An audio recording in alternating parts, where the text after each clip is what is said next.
Hello doctor. തിരക്കിലൊന്നുമല്ലല്ലോ? എന്ത് തിരക്ക്? എനിക്കൊരു സഹായം വേണമായിരുന്നു. എനിക്ക് വേണ്ടി ഒന്ന് പൊന്മുടി വരെ പോകാൻ പറ്റൂ? പിന്നെന്താ, പോവാലോ. അല്ല, എന്താ ആവശ്യം? ഒരു ട്രിപ്പാ. കൂടെ ഒരാളുകൂടി ഉണ്ടാവും, ശ്രുതിമോള്. അല്ല, നിങ്ങൾ വരുന്നില്ലേ? ഞങ്ങൾക്ക് വരാൻ പറ്റാത്തതുകൊണ്ടാണല്ലോ വിശാലിനോട് ചോദിച്ചത്. എനിക്കതിൽ സന്തോഷമേ ഉള്ളൂ. ഞാൻ വരാം. ഒരു ഹാഫ് ആൻ അവർ, അതിനുള്ളിൽ ഞാൻ അവിടെ എത്തിയിരിക്കും. ഇന്ന് തന്നെ തിരിച്ചു വരണം. എത്ര മണിക്ക് ശ്രുതിമോളെ അവിടെ എത്തിക്കണമെന്ന് മാത്രം പറഞ്ഞാൽ മതി. ആ സമയത്ത് ഞാൻ അവിടെ എത്തിച്ചോളാം. എന്നാ ഫിക്സ് ചെയ്യട്ടെ? ഓ, ചെയ്തോ. താങ്ക്സ് വിശാൽ. താങ്ക്സ് ഞാൻ അങ്ങോട്ടല്ലേ പറയേണ്ടത്. ശ്രുതിമോളോടൊപ്പം ചെലവഴിക്കാൻ കുറേ നിമിഷങ്ങൾ അതെനിക്ക് തരുന്നത് നിങ്ങളല്ലേ. അതിന് ഞാനാ കടപ്പെട്ടിരിക്കുന്നത്.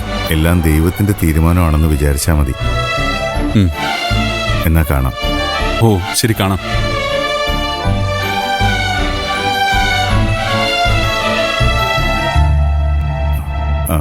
ശ്രുതിമോളെ വിശാല് കൊണ്ടുപോയിട്ട് വരാമെന്ന്. വേറെ കുഴപ്പമൊന്നും ഉണ്ടാവില്ലല്ലോ അല്ലേ? അതെന്താ ഇപ്പൊ അങ്ങനെ ചോദിക്കുന്നത്?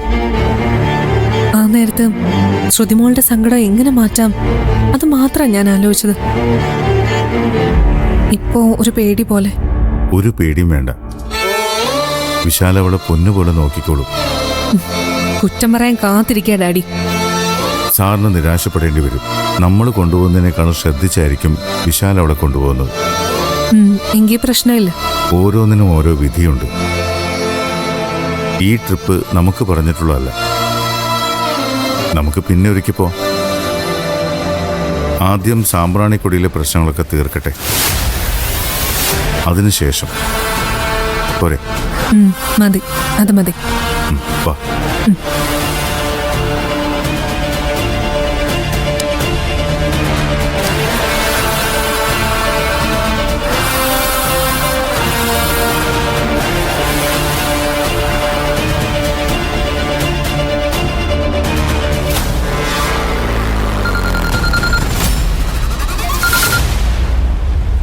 പറ സാറേ. താനിപ്പോൾ എവിടെയാ? പുറത്താണ് സാറേ.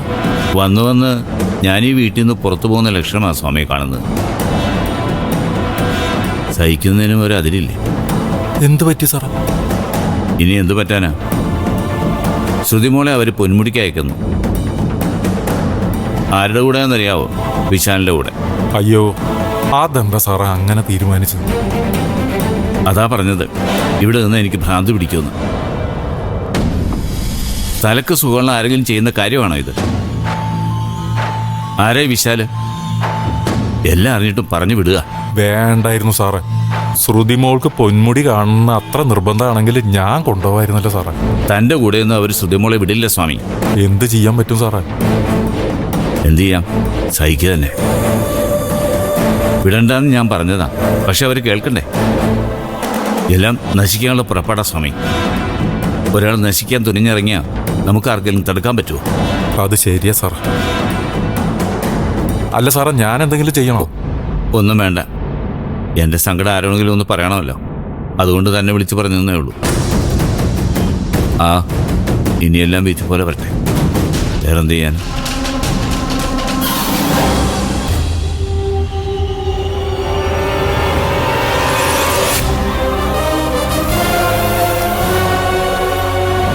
എല്ലാ കാര്യങ്ങളും നാട് മുഴുവൻ കൊട്ടി ഘോഷിക്കുകയാണല്ലോ ഡാഡി. ഞാൻ സ്വാമിയോടാ പറഞ്ഞത്. എന്തിനാ അധികം? അയാൾ ഒരാൾ മതിയല്ലോ, വിവരം എല്ലാരും അറിയാൻ. അത് നിങ്ങൾക്ക് തോന്നുന്നതല്ലേ? സ്വാമിയുടെ വായിൽ നിന്ന് ഒരു രഹസ്യവും എങ്ങോട്ടും പോവില്ല. ഡാഡിയെ ശരിക്കും ഒരു മണ്ടന. കൂടെ നിൽക്കുന്നതാരാ, ശത്രു ആരാന്ന് ഡാഡിക്ക് ഇനിയും മനസ്സിലായിട്ടില്ല. നിനക്കെല്ലാം അറിയാമല്ലോ.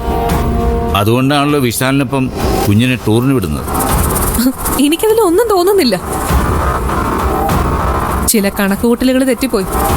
അല്ലായിരുന്നെങ്കിൽ ശ്രുതിമോളെ കൊണ്ടുപോകേണ്ട ആള് തന്നെയായിരുന്നു വിശാല്. ഞാൻ അങ്ങനെ വിചാരിക്കുന്നില്ല. എനിക്ക് അവനെ ഇഷ്ടമല്ല. അവൻ ശരിയല്ല. അത് നിനക്ക് വൈകാതെ മനസ്സിലായിക്കൊള്ളൂ.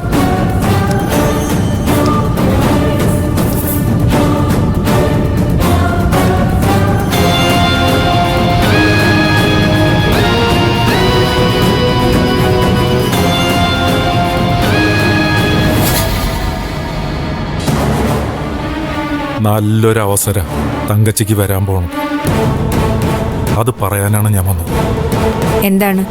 നിരഞ്ജൻ സാറിന്റെ മോളില് ശ്രുതി ആ കുഞ്ഞൊരു ട്രിപ്പ് പോണു പൊന്മുടിക്ക്. ആരെ കൂടെയെന്നറിയാം? വിശാലിന്റെ കൂടെ. അതെന്താ അങ്ങനെ? നിരഞ്ജൻ സാറിന് സമയത്ത്. അതേതായാലും നന്നായി.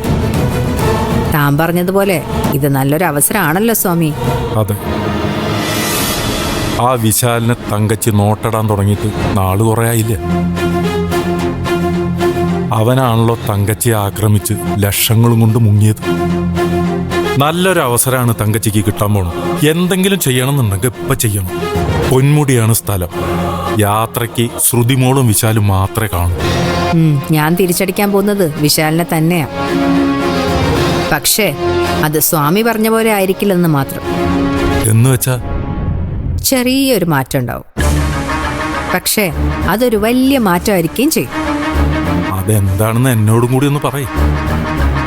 തൽക്കാലം സ്വാമി അറിയണ്ട. അറിഞ്ഞ എന്നെ അതിൽ നിന്ന് വിലക്കും. സ്വാമിയെ പോലെ ഒരാൾ വിലക്കുന്ന കാര്യം ചെയ്യാൻ എനിക്ക് പറ്റില്ല. അതുകൊണ്ട് നമ്മൾ തമ്മിൽ കണ്ടിട്ടുമില്ല, നമ്മളൊന്നും അറിഞ്ഞിട്ടുമില്ല. ശ്രുതിമോളെയും കൊണ്ട് വിശാല് പൊന്മുടിയിലെത്തുമല്ലോ. അവിടെ അവരെയും കാത്ത് 2 പേരുണ്ടാവും. ഞാൻ അയക്കുന്ന 2 പേർ. തങ്കച്ചി അവസാനം പ്രശ്നമാവൂ. പ്രശ്നാവും. ആവണമല്ലോ. എന്റെ തലയിൽ ഉദിച്ച പ്ലാൻ നടന്ന ജയശങ്കർ പിന്നെ ഇല്ല. എല്ലാരും അങ്ങോട്ടും ഇങ്ങോട്ടും തമ്മി തല്ലിച്ചാവും. അതിനിടെ കൂടെ ഞാൻ ആഗ്രഹിച്ച പോലെ നടത്തിയെടുക്കുകയും ചെയ്യും.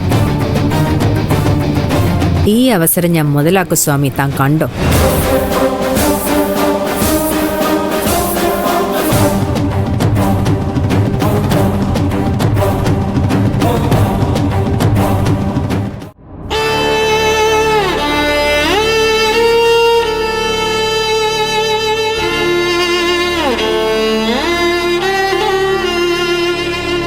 ഞാനൊന്ന് ഇറങ്ങട്ടെ അച്ഛാ. ചേച്ചി ഇതാ വെള്ളം.